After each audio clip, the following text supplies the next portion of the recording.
با جماعت نماز۔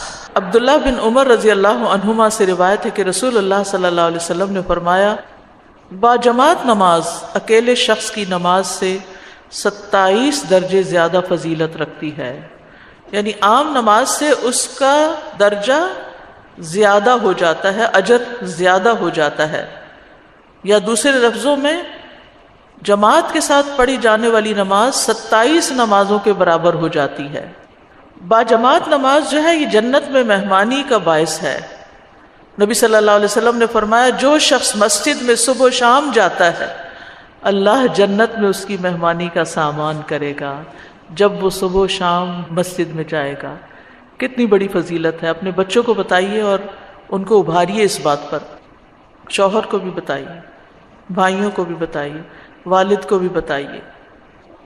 نبی صلی اللہ علیہ وسلم نے فرمایا، جو مسلمان مرد مسجد کو نماز اور ذکر کے لیے اپنا ٹھکانہ بنا لے، یعنی نماز کے بعد ذکر بھی بیٹھ کے وہاں کرے، اللہ اس سے ایسے خوش ہوتے ہیں جیسے غائب گھر آئے تو اس کے گھر والے اس کے آنے پہ خوش ہوتے ہیں۔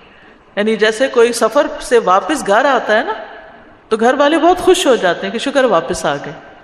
تو ایسے ہی اللہ تعالیٰ اس بندے سے خوش ہوتے ہیں جو دنیا کے کام کاج چھوڑ کے مسجد کی طرف واپس آتا ہے اور پھر آ کے نماز پڑھتا ہے اور ذکر کرتا ہے۔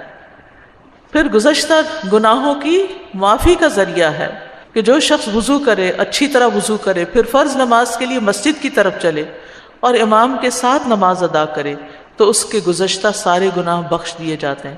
حج کے برابر ثواب ہے۔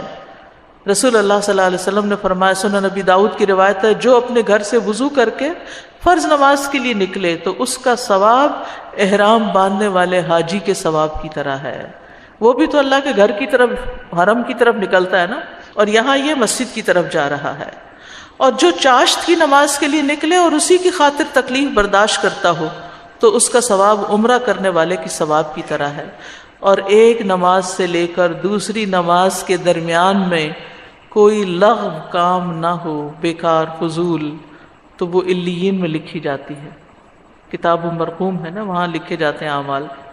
فجر اور عشاء جماعت سے ادا کرنے پر پوری رات کے قیام کا اجر ملتا ہے، جیسے ساری رات کسی نے قیام کیا ہو۔ اس کے برعکس جو لوگ جماعت چھوڑتے ہیں ان پر نبی صلی اللہ علیہ وسلم کا غصہ بھی ہے۔ آپ نے فرمایا، مجھے اس ذات کی قسم جس کے ہاتھ میں میری جان ہے، میرا ارادہ ہوا کہ میں ایندھن جمع کرنے کا حکم دوں، پھر نماز کے لیے آذان دینے کا کہوں، پھر امامت کے لیے کسی اور کو کہوں، اور میں ان لوگوں کے پاس جاؤں جو جماعت میں شریک نہیں اور ان کے گھروں سمیت ان کو جلا دوں۔ اور آپ کو پتہ ہے جلنے کا عذاب اور جلنے کی تکلیف اور جلنے کی سزا سب سے سخت ہوتی ہے۔ قسم اس ذات کی جس کے ہاتھ میں میری جان ہے، اگر تم میں سے کسی کو معلوم ہو کہ مسجد سے موٹی ہڈی یا اچھے پائے ملیں گے تو وہ ضرور عشاء میں حاضر ہو۔ یعنی جہاں آپ نے دیکھا ہوگا کہ دین کی بھی وہ مجلس ہیں جہاں پتہ ہو یہاں کھانا ملے گا تو لوگ خوشی سے حاضر ہو جاتے ہیں، تو مسجد میں بھی اگر کھانا مل رہا ہو تو لوگ کھانے کی نیت سے آ جائیں گے، لیکن نماز کا جو اجر و ثواب سمیٹنا ہے وہ ان کو نظر نہیں آتا، اس لیے اس سے سستی کر لیتے ہیں۔ با جماعت نماز کی اہمیت کا اندازہ اس سے بھی ہوتا ہے کہ حالت جنگ میں بھی با جماعت نماز ادا کرنے کا طریقہ سکھایا گیا ہے۔